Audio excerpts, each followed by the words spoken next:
Hello again, everyone. This is Mr. V. Hill, and today we're going to be talking about an application of these radicals or square roots that we've been talking about. And one of these applications is called the Pythagorean Theorem, which should be a bit of review for you here. The basic idea behind the Pythagorean Theorem is if we're in a situation where there is a right triangle,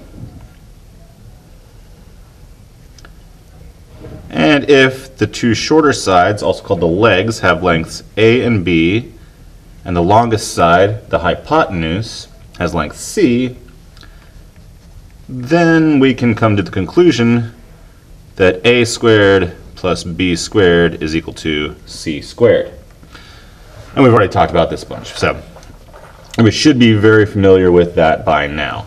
Where you're going to see this, of course, or how this is used, is suppose you get a right triangle, and I don't know, maybe this is 4 units long, this is 8 units, and maybe this is going to be x units.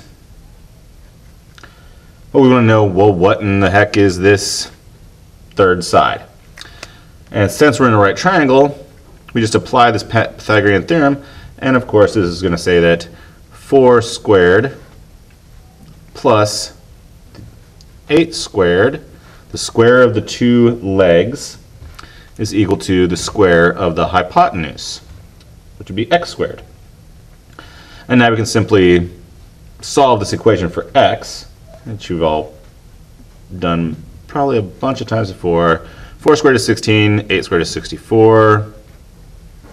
And of course, we add those together. We have 80 is equal to x squared. And then in order to undo the squaring, we've talked about this before, all you got to do is take the square root of both sides. Technically speaking, we'd need to do plus or minus the square root, but keep in mind this x is a length. And of course, lengths cannot be negative, so we don't really need to worry about that. So really all that happens here is that we have x is going to be the square root of 80, and that's that. 80 is not a perfect square, but it may have a perfect square factor in there, so we could simplify this expression, square root of 80, down.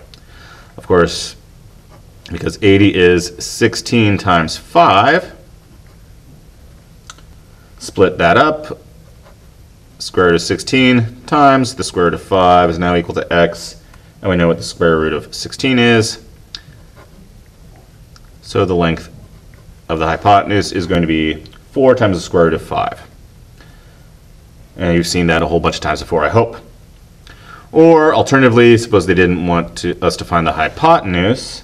We might be in a situation where they give us one of the legs and the hypotenuse, and they ask us to find the second leg. But again, we just apply this Pythagorean theorem.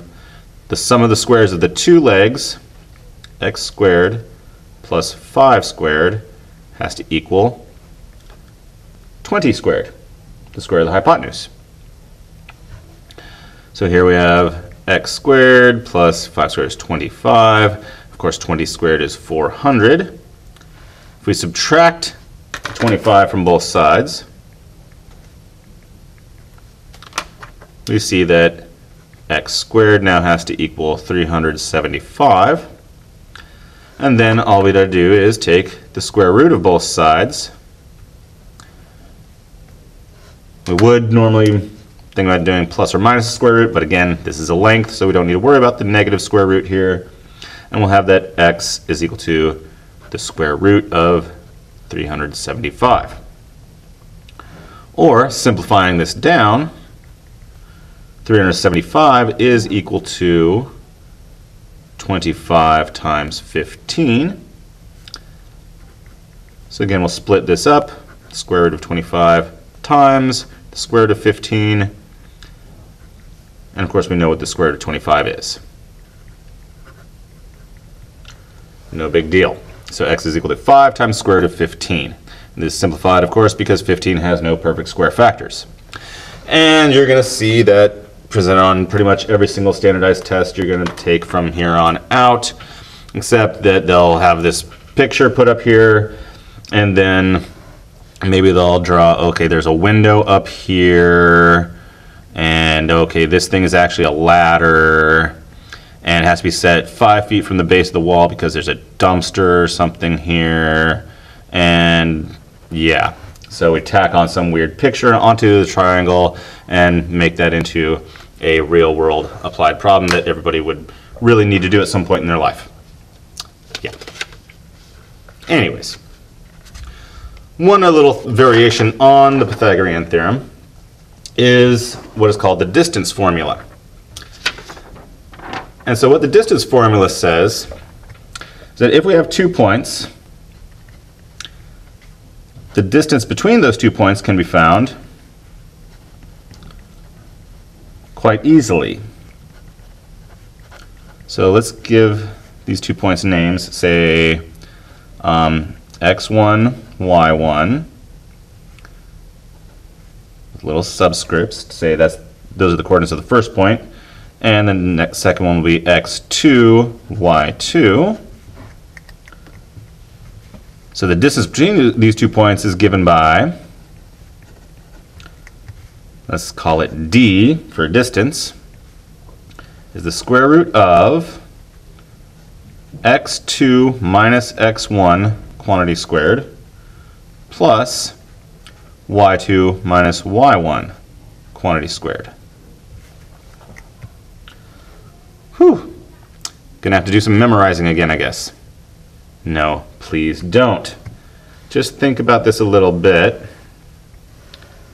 These points are going to be in the coordinate plane, notice, because they're x and y coordinates. They're going to be something like, I don't know, x1, y1 will be here. Maybe x2, y2 will be there. So we're looking for this distance right like that. But it's pretty easy to see if we drop a perpendicular here and draw a horizontal line here, then what we end up with is, of course, a right triangle. And this horizontal distance, well, we've seen this stuff before with doing slope triangles and whatnot. This distance is exactly the difference in the x-coordinates. So this is x2 minus x1. This vertical distance, well, that's just the difference in the y-coordinates. So this is y2 minus y1, this being d. So if we're looking at this triangle and just applying the Pythagorean theorem, of course, the sum of the squares of the 2 legs, that would be x2 minus x1, all of that squared, plus y2 minus y1 squared, has to equal the square of the hypotenuse, which is d squared. So then, of course, if we just take the square root of both sides of this equation, we see that x2 minus x1 squared plus y2 minus y1 squared has to equal d, the square root of all of that. So really the big thing here is that the distance formula isn't anything magical or anything to memorize. The distance formula actually is the Pythagorean theorem. It's just a different way of formulating it.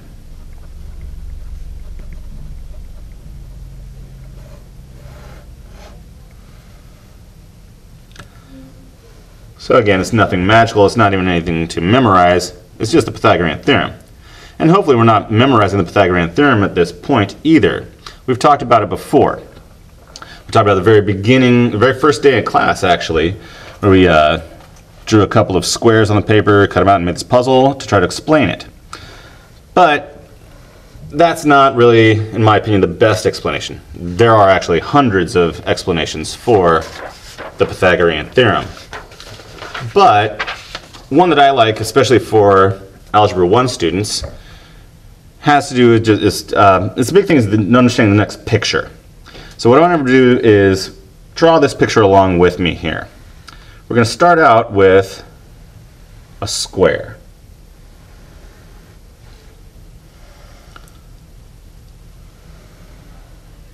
Okay. Then from this corner right here, I'm going to start off, I'm going to make a little angle.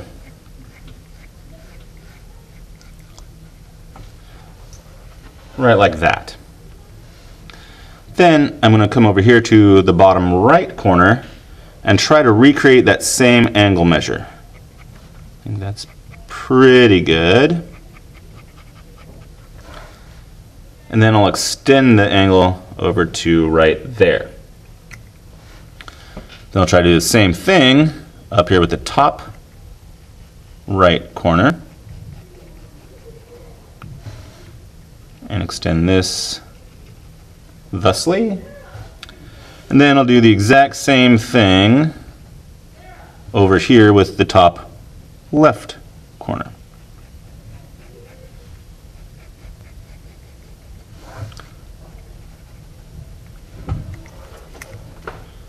There we go.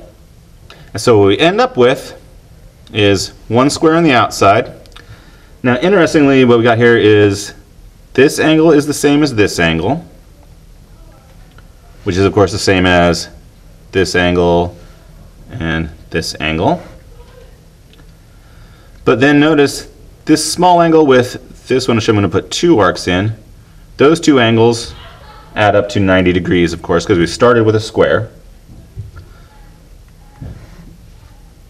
But then, since these 2 add up to 90 degrees, and these 2 add up to 90 degrees, and this angle is the same as this angle, this has got to be the same angle there as this one with 2 arcs.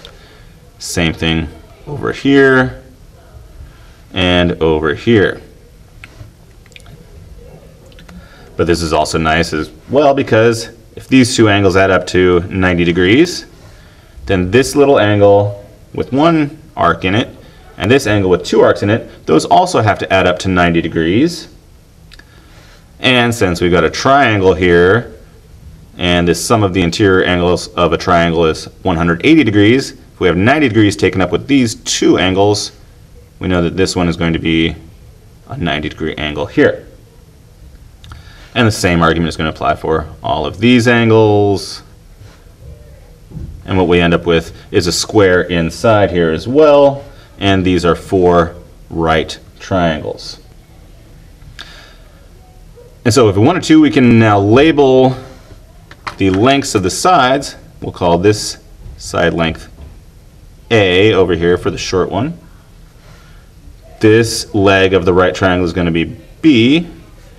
And then this one is going to be C.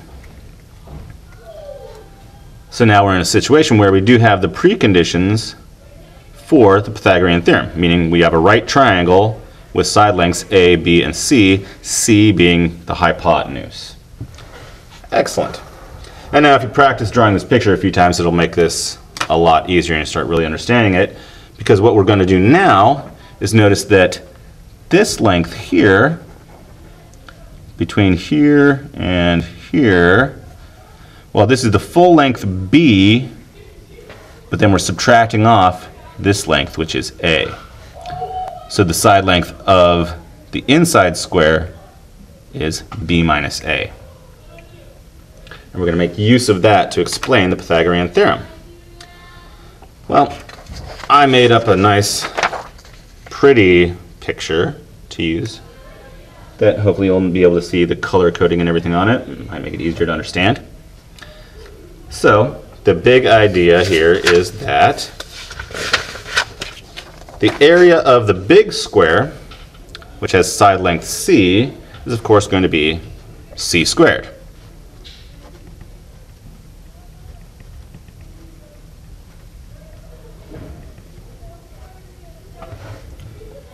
Okay.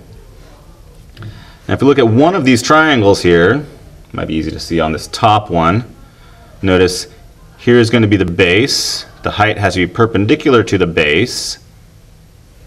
So the area of one triangle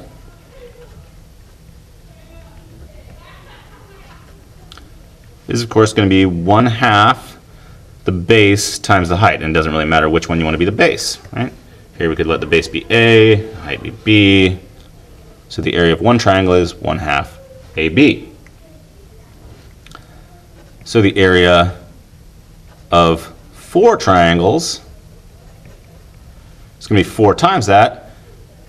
Of course, 4 times 1/2 is going to be 2. So we still have 2AB for the area of the 4 triangles combined. Now, the area of the small square, which has side length b minus a, well, that's just going to be the square of b minus a. B minus a times b minus a.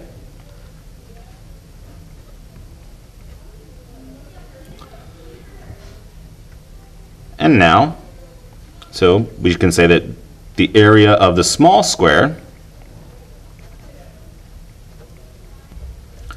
plus the areas of the 4 triangles